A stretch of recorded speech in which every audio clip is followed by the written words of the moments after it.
I'm going to start with this piece, which was recently published in the New Gen Beat Poet Anthology, and it's called Why Sophia Can't Get Enough of Marrakesh.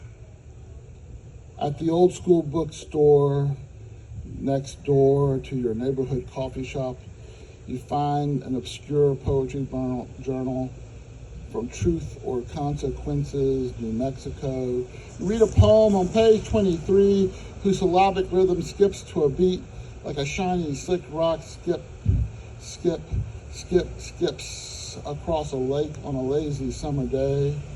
You imagine a poet reading the poem backed by a man slowly plucking strings on an upright bass shaped like a voluptuous woman.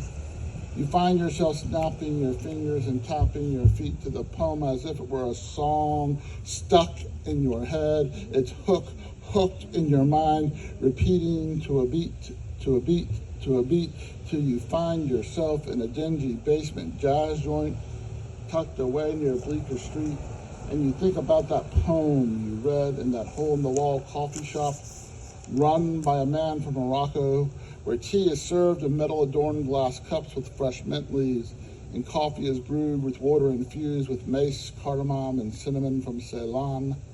There's a sign near the antique brass cash register. If you want whipped cream with coffee, go to Starbucks. It never fails to make you laugh, letting the man from Morocco know his sense of humor has found your sense of humor's G-spot.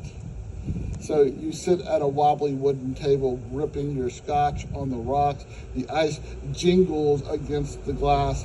A man on an upright bass shaped like Sophia Loren plucks at the string, setting a beat for a drummer to tap his skins and cymbals with feathered sticks.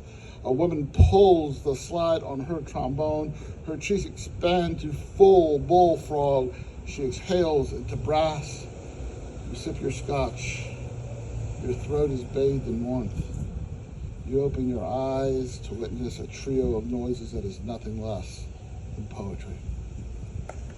Thank you.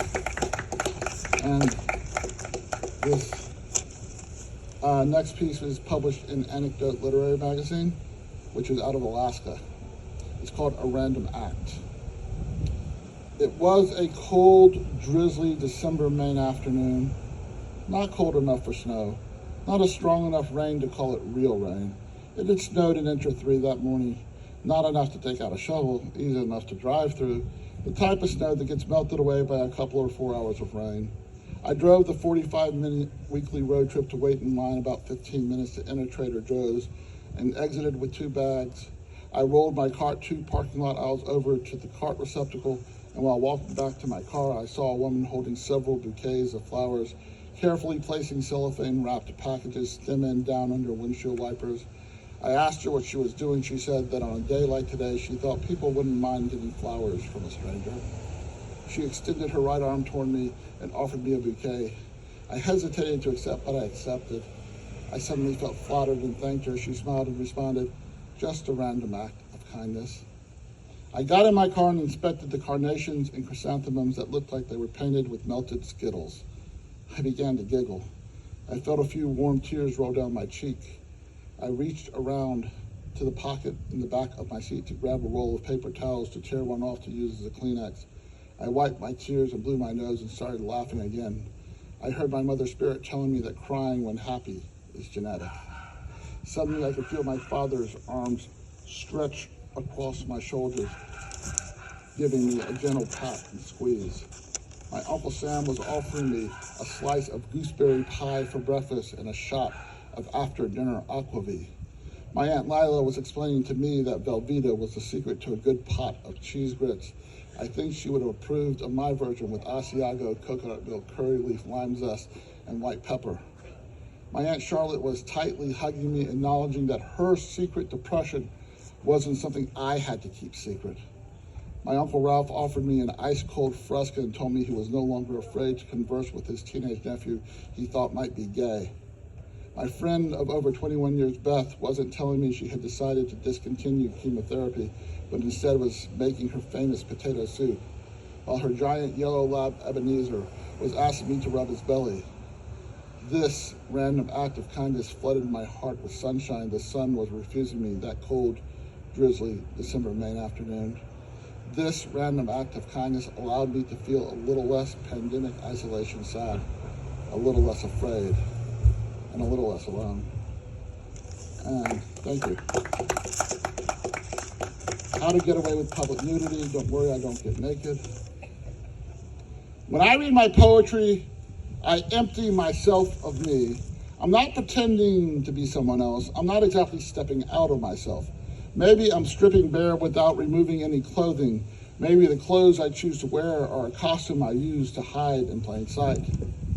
Maybe the words I commit to page and extol through voice are my version of streaking across the 50-yard line while Lady Gaga sings the Star-Spangled Banner at the Super Bowl. When I empty myself of me, when I read my poetry, it's like tossing a deck of cards up in the air and hoping the jokers land face up.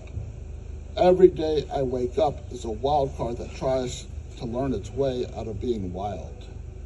When I empty myself of me, when I read my poetry, every time I play 52 pickup, I pick up the cards, put them back in the box, return to living life, and because I am a poet, I write a new poem. I pick up the cards, put them back in the box, return to living life, and because I'm a poet, I get to empty myself of me every time I write a new poem, if I choose. And now I get to read from my book. Thank you. And what a wonderful thing it is to have a book, get published and read it. It's called Everything I Think Is All in My Mind. It's about my struggles with depression and anxiety, plus human behaviors and emotions.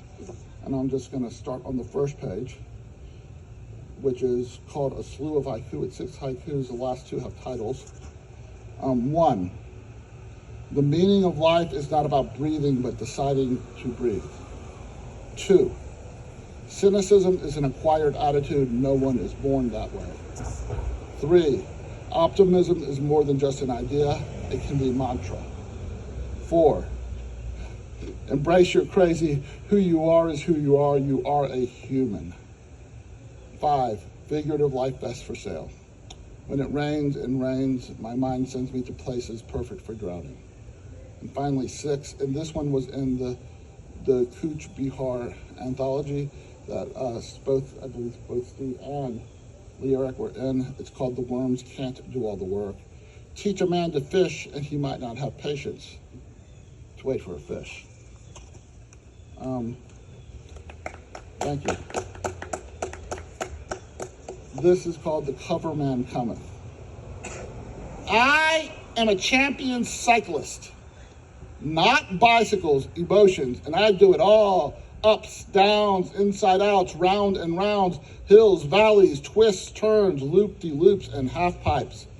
I actually bore a hole through a solid granite mountain to create a shortcut I used once. Yes, I am a champion cyclist. My face has been on the cover of Psychology Today thrice for the 3 times I have won the Tour de France by simply writing out anxieties. And let's see where to go to next. How am I on time, Lee? 8 minutes and change. Okay, 8 minutes and change. Let's see what we can do for you.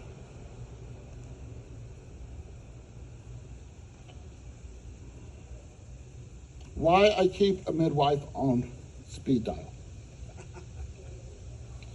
Anger does not always happen as screaming, yelling, stomping of feet, fist clenching, teeth gritting, furrowed brows, tattered nerves.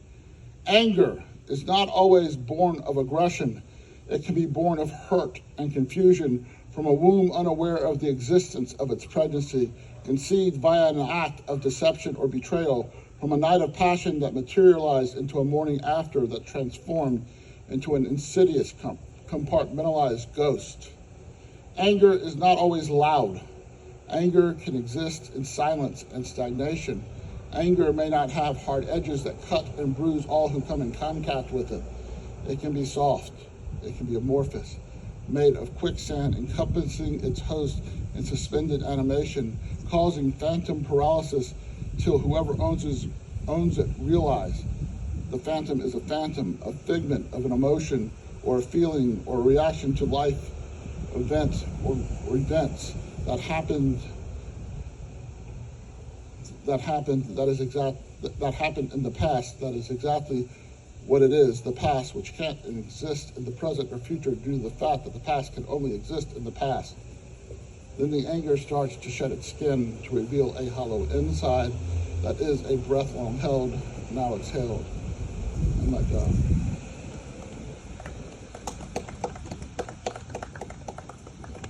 Your smile never ceases to exist as part of who you are. Remember way back when your smile was your calling card, when you smiled for more than happy, when you were embarrassed, when you smiled through a lie, when you liked to smile, when you used your teeth for more than chewing. Remember when you were always on, then you wanted to dim the lights a little, attention felt like unattainable, high expectations, then you reverted back to wallflower. You were on vacation when you were present and no one knew but you. Silence was a place of comfort. Then you crossed a threshold where people started ending sentences and conversations with you with question marks that would not have had question marks in writing. Then you stopped going barefoot around family due to the myriad broken eggshells they left on the ground because it became mandatory to walk on eggshells around you. You felt hobbled by the unwritten rule that everyone else was allowed to stand up for themselves, but you must sit in the corner like Dennis the Menace as punishment for breathing. But when you breathed, you existed. Sometimes the act of existence is a form of standing up for yourself, even if you are unaware. Unwritten rules are unwritten and thusly incapable of being set in stone. The only things that are truly set in stone is that every human is composed of blood, skin, and bones, and every single person decides how to use their teeth. I'm going to do two more, I think. 5 minutes. Okay. Okay. Let's go ahead. I had to find it. How to turn your home into an indoor amusement park.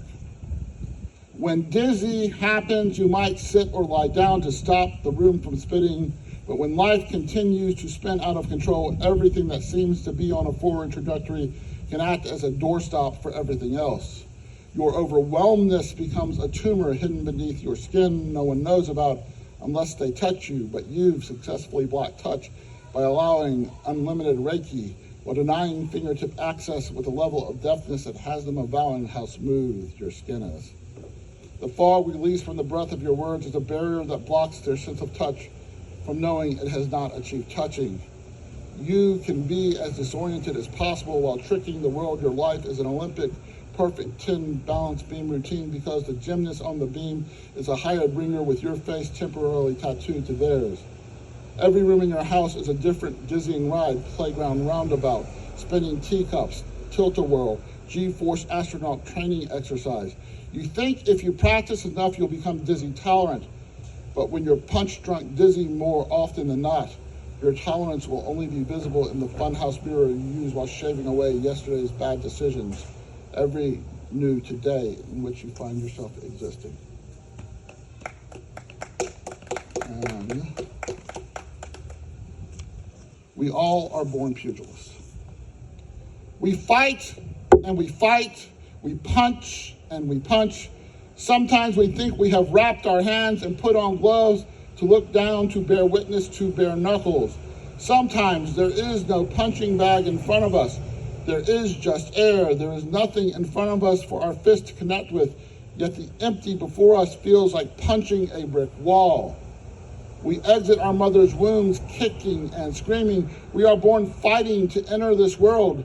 Some of us continue to fight the rest of our lives. We don't understand why we must always fight. Sometimes we don't realize we are fighting when we think we are just breathing and surviving. We allow bullies, bosses, abusive lovers to narrate our truths with psychological and chemical warfare. They speak the language of mustard gas with words that burn through our self-esteem. For some of us, the act of waking up includes installing brass knuckles into our vocal cords so our words become weapons of mass protection. For some of us, our silence is self-flagellation for allowing others to guide the pens with which we write our lives. So we must relearn to wrap our hands and again wear the gloves we were born wearing when we kicked and screamed our way into this world, so we do not have to write our futures with our gloves on. And one more short one, which is called Them Who Conspire Against People with Feet. I believe there is a conspiracy afoot between the manufacturers of shoes and the makers of shoelaces. Every time I buy new shoes, I tie them, there always seems to be at least a foot of shoelace left on each shoe. I double knot them, yet there is still enough shoelace left over. It is inevitable I will step on them.